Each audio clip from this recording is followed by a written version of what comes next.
Alors, je me rappelle plus de la question. C'est comment je me sens, c'est ça? Ouais, vis-à-vis de ton combat qui arrive.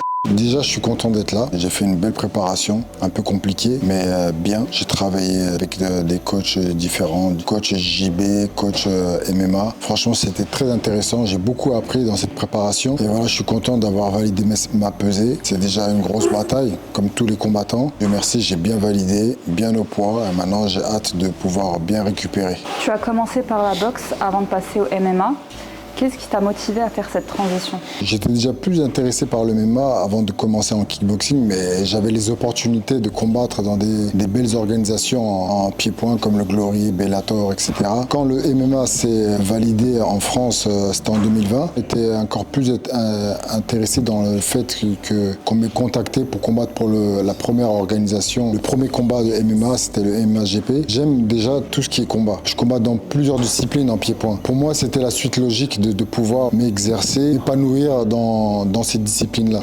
Je trouve ces disciplines très compliquées. J'aime ces difficultés-là et franchement, pour moi, c'était normal de pouvoir continuer même en pied-point et de pouvoir rajouter le MMA dans mes activités. Et quelles sont les plus grandes différences que tu as ressenties entre ces deux disciplines? Il y a une très grosse différence, c'est que certes, on peut combattre en haut, mais quand le combat va au sol, ça continue et ça, c'est un autre monde. Ce qui est difficile, c'est que ça demande une autre préparation, d'autres spécificités, que ce soit la lutte ou le grappling, etc.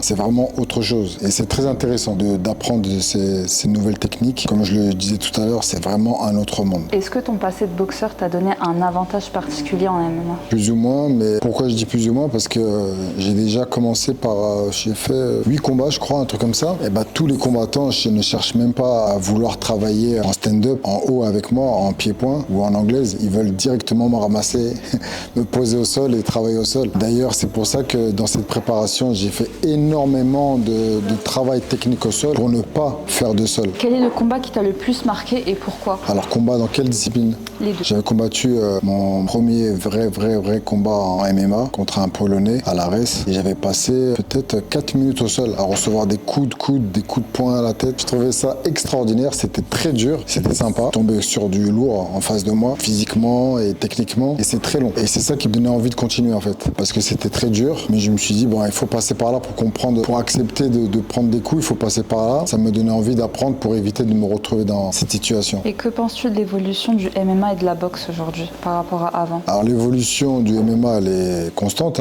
ça évolue sans cesse, c'est très bien. Il y a de plus en plus d'organisations en France. Depuis 2020, maintenant c'est partout. Il y a de plus en plus de clubs. Les jeunes maintenant apprennent directement le MMA. Et la chance qu'ont toutes ces personnes-là, les jeunes, c'est d'avoir des cours de MMA qui proposent les bases, les vraies bases dans l'apprentissage du MMA. Sincèrement, il y a de plus en plus d'organisations, des compétiteurs. C'est en évolution. Pour moi, de toute façon, quand on est combattant, pied-point, lutte, anglais, ce que vous voulez, je pense que la suite logique, c'est de combattre en MMA. Pouvoir montrer ses capacités et de s'exercer dans cette discipline. Et que penses-tu de l'émergence des combats d'influenceurs et leur impact sur le sport? Je suis désolé, peut-être que des gens vont dire que c'est pas bien, etc.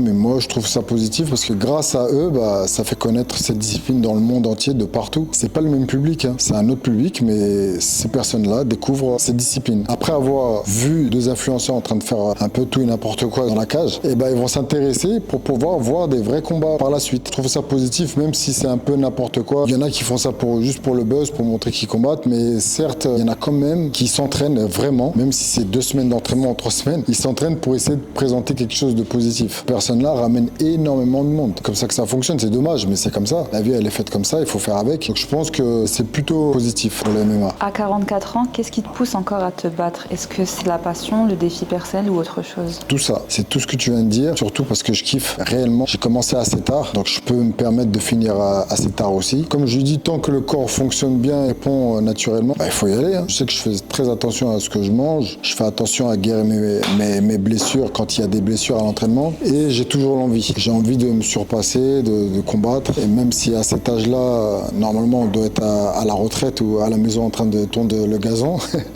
Mais moi, personnellement, j'aime ce que je fais et Il faut savoir que derrière moi, je tire énormément de jeunes, je motive énormément de personnes, même si c'est pas dans ce domaine-là, des personnes qui sont dans d'autres domaines, j'arrive à booster pas mal de personnes. Donc pour l'instant, c'est bien. Est-ce que justement tu ressens le poids des années sur ton corps et ton mental? Comment est-ce que tu fais pour t'adapter à cette évolution? C'est une très bonne question, on en parlait tout à l'heure dans la voiture. Quand on prend de l'âge, il faut, et surtout par rapport à notre vie, comment elle est construite, il faut toujours s'adapter. Il faut faire des mises à jour, il ne faut pas rester bloqué sur une certaine technique ou une façon de voir les choses. Il faut tout adapter en fonction de l'environnement et moi j'ai su à chaque fois trouver les solutions, surtout je me prends la tête. Là je fais comme les chercheurs, là j'essaie de trouver les solutions pour essayer de durer le plus longtemps possible. Donc les entraînements, ils sont adaptés. Phase de récupération aussi, c'est très important. Il faut vraiment faire attention à ça. Il ne faut pas faire des surentraînements. Cas de blessure, il faut s'arrêter direct. Ça, je l'ai pris avec l'expérience parce que auparavant, même blessé, j'allais à l'entraînement, j'allais combattre avec un œil sur le côté, les doigts cassés, les genoux pétés. Maintenant, je fais vraiment très attention. Dommage que je ne l'ai pas fait bien avant. J'aurais continué jusqu'à 60, 70 ans. Là, je vais m'arrêter peut-être à 50 ans, on va voir. Mais en tout cas, je fais très attention pour essayer de vraiment durer le plus longtemps possible. Est-ce que tu as peur du moment où tu devras définitivement arrêter? Non, parce que c'est quelque chose qui va arriver. Ce sera une logique. Surtout, il ne faut pas faire n'importe quoi. Quand le corps ne répond pas, il ne faut pas pousser le corps à aller plus loin que ça. Donc non, j'ai pas peur du tout. Quand tu compares le Karim d'aujourd'hui avec celui qui a commencé, qu'est-ce qui a changé en toi? Plus intelligent, plus d'expérience. Donc ce qui a changé, c'est que maintenant, je fais attention à tout. Tous les paramètres, que ce soit la nutrition, la préparation physique, l'environnement, tout ça. Choisir les personnes avec qui on décide d'avancer, de continuer. Avant, c'était un peu, on fait tout et un peu n'importe quoi. Tant que ça fonctionne, on le fait. Intelligence dans la vie, de bien réfléchir, de choisir avec qui on veut continuer parce que souvent, il y a des personnes autour de nous qui nous empêchent d'avancer. Et maintenant, plus d'expérience, donc plus de réflexion sur nos choix, que ce soit dans la vie ou dans notre sport. C'est que comme ça qu'on peut continuer le plus longtemps possible. Avec l'expérience et le recul, que représente pour toi un combat aujourd'hui? Est-ce que c'est toujours une confrontation ou as-tu plus une vision philosophique du combat? Alors pour moi, un combat, c'est un palier normal. En tant que compétiteur, c'est juste de gagner le combat. Ça reste sportif. J'ai énormément de respect envers mon partenaire, mon adversaire. Juste, je combats, je finis le combat, je prends mon adversaire dans les bras, je le remercie pour ce passage-là. Et puis stop. Aucune violence, il n'y a pas d'énervement, il n'y a rien de négatif en fait. Et moi, c'est juste un passage obligatoire en tant que sportif. J'ai choisi ce sport. C'est une étape où on doit se mettre à fond pour pouvoir marquer ses points et pour essayer de finir le combat. Le projet, c'est d'essayer de gagner le combat. C'est mon état d'esprit. As-tu ressenti une forme de solitude dans ce métier malgré la lumière, les victoires et le respect du public? Non, du tout. Pourquoi? Parce que assez souvent, je m'entraîne seul en fait. Parce que j'adapte mes entraînements en fonction de ma vie. Il y a des fois où je peux pas m'entraîner le matin, des fois pas le soir. Et souvent, je m'entraîne seul, donc ça me dérange pas. Je peux pas dire que je suis quelqu'un de solitaire. Au contraire, je suis avec une équipe solide. J'ai jamais senti cet effet-là